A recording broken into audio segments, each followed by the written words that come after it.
samedi 29 décembre, 50e jour de course. Quand on a fait un peu plus de 15 000 milles, ou un peu moins, enfin autour de 15 000 milles. Et avec Banque, hop, on a un peu de mal à se séparer. Hein, on a vite collé serré, on va dire. Je vais vous montrer l'animal. Hop. Là,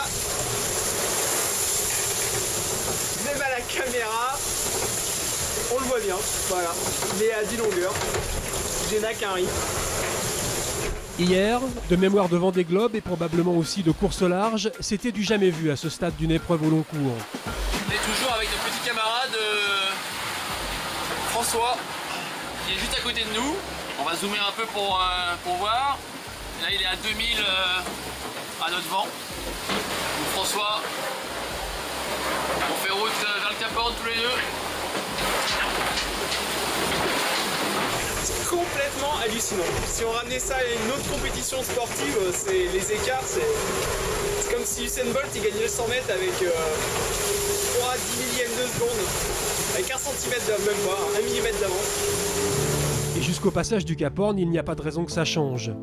Qui plus est quand on sait que les deux meilleurs ennemis ont décrété l'union sacrée face à la menace que représentent les icebergs dans la région. Dans le ventre mou du classement, Dominique Vavre n'a pas les mêmes préoccupations. Un jour comme celui-là, on en viendrait presque à l'envier, à la vue des conditions dans lesquelles il navigue. On est tout près de l'anticyclone du Pacifique, un peu trop près d'ailleurs. On voit bien qu'on est dans un anticyclone. La navigation est assez sympa.